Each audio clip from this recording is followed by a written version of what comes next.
जय माता रानी फ्रेंड्स, आप सभी का बहुत स्वागत है मेरे चैनल पिंकीज क्रिएटिव वर्ल्ड में। चैत्र नवरात्र की आप सभी को ढेर सारी शुभकामनाएं। आज है सप्तमी तिथि और आज माँ काली देवी की पूजा की जाती है। इस वीडियो में मैं आपके साथ कन्या पूजन की संपूर्ण विधि शेयर करने वाली हूँ, पर उससे पहले मैं आपके साथ अष्टमी और नवमी की जो डेट्स है वो शेयर कर देती हूँ।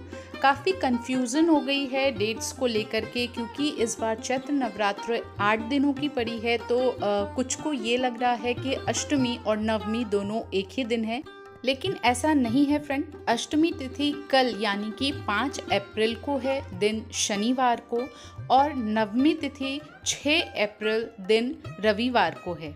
ऐसे में अगर आप महाअष्टमी को कन्या पूजन करते हैं तो आप कल यानी 5 अप्रैल को दिन शनिवार को कर सकते हैं कन्या पूजन, और अगर आप नवमी तिथि में कन्या पूजन करते हैं तो फिर आपको रविवार को करनी है कन्या पूजन। सो फ्रेंड, आशा करती हूँ कि डेट्स से लेकर के जो भी कंफ्यूजन है वो दूर हो गई होगी। सो अब मैं आपके साथ शेयर करती हूँ कन्या पूजन किस प्रकार से करते हैं। सो कन्या पूजन के लिए आपको जितनी भी कन्या मिल जाए, क्योंकि हर जगह हर किसी को 9 कन्याएं प्राप्त होना थोड़ा मुश्किल होता है, तो आपको 1, 3, 5 जितनी भी कन्याएं मिल जाएं, 9 मिल जाएं, 11 मिल जाएं, आप उन्हें अपने घर में बुलाएं। कन्याओं की उम्र 1 साल से ऊपर और 11 वर्ष से कम होनी चाहिए। मीन्स 1 साल से 10 साल तक की कन्याओं की आप पूजन कर सकते हैं। सो कन्याओं को बड़े ही प्रेम से अपने घर में आमंत्रित करें, उनका स्वागत करें और उनके पैर धुलें। पैर धोने के बाद एक साफ टॉवल से उनके पैरों को पोंछें और उनके पैर में लाल महावर ज़रूर लगाएं। 9 कन्याओं के साथ एक लांगूर जरूर होते हैं, तो आप एक जो लड़का होता है आप उसे ज़रूर रखें, पूजा में शामिल ज़रूर करें। कन्याओं के माथे पे आप तिलक लगाएं, अक्षत उन्हें समर्पित करें, पुष्प समर्पित करें और उनके हाथों पे रक्षा सूत्र ज़रूर से बांधनी चाहिए। सर पे चुन्नी उठाएं और फिर इनकी बड़े ही प्रेम से आरती उतारनी चाहिए। आरती उतारने के बाद अब इन्हें खाने के लिए हम थाली परोसेंगे और हमें इन्हें जो भोजन कराना है उसमें हलवा, पूरी और काले चने होने चाहिए। आप इसके अतिरिक्त और भी कुछ बनाना चाहें, जैसे कि बच्चों को आलू फ्राई ज़्यादा पसंद होते हैं तो आप वो बना लें, पनीर की सब्ज़ी बना लें, या फिर आप कुछ जूस, जैसे अभी मैंगोज़ वगैरह आ गए हैं तो आप मैंगो शेक वगैरह बना लें। कुछ ऐसी चीज़ें जो बच्चों को बहुत पसंद आए और वो उसे काफ़ी रुचि से खाएं, मीन्स संतुष्ट होकर के खाएं, क्योंकि अष्टमी और नवमी तिथि को वो बहुत सारे घरों में जाती हैं और हर जगह उनको हलवा, पूरी और जो काले चने हैं वो मस्ट है, सभी के घर में बनना, तो वो उन्हें मिलता ही है। तो 2-3 घरों में खाने के बाद फिर वो खाना नहीं चाहती हैं, तो आप अगर एक्स्ट्रा और भी कुछ बना के रखेंगी तो बच्चियां चाव से खाएंगी।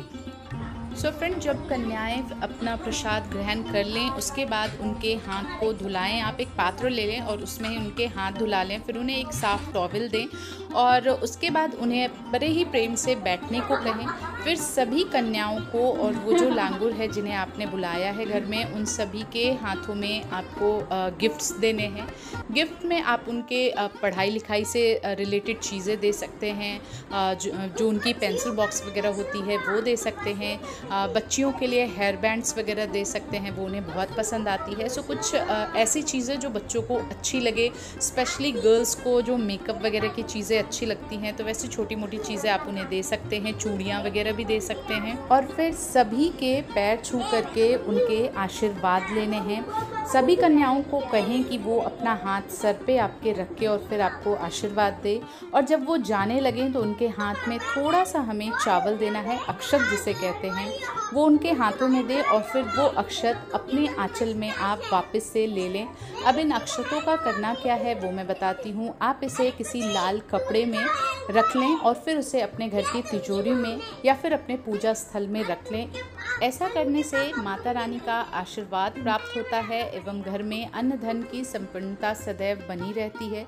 कन्याओं को बड़े ही प्रेम से उनको गिफ्ट देके विदा करें और उनके जाने के बाद जो चीज़ आपको बहुत ज़रूरी याद रखनी है वो ये कि घर में झाड़ू पोंछा वगैरह नहीं लगाना है। अगर कन्याओं द्वारा थोड़े बहुत जूठन गिर भी गए हों घर में तो आप क्या करें कि एक टॉवल से उसे एक कॉर्नर में सबको इकट्ठा करके एक साइड में कॉर्नर में रख दे, लेकिन झाड़ू पोंछा ये सब चीज़ें नहीं करनी चाहिए। एक और प्रश्न है जो मुझे काफ़ी सारे वीडियोस में पूछा गया है कन्या पूजन से रिलेटेड, जो मैंने वीडियोस डाली हैं उसमें, कि कन्याओं के द्वारा बचा हुआ जो जूठन है जो प्लेट्स में रह जाता है उनका क्या करना है। तो देखिए, आप चाहें तो इसे आपके आसपास अगर गाय हैं तो आप उसे गौ माता को चारे के रूप में दे सकते हैं, और अगर आपको गौ माता नहीं मिलती हैं तो आपने अपने गार्डन की मिट्टी या फिर गमले की मिट्टी निकालनी है और फिर उसके नीचे इन प्रसाद को रख के और मिट्टी में ही दबा देना है। सो फ्रेंड, ये थी कन्या पूजन से रिलेटेड एक छोटी सी वीडियो जिसमें मैंने कोशिश की है सारी इन्फॉर्मेशन आप तक शेयर करने की। आशा करती हूँ वीडियो पसंद आई होगी आपको। वीडियो से रिलेटेड अभी भी कुछ क्वेरी हो तो आप मुझसे पूछ सकते हैं। Thank you for watching.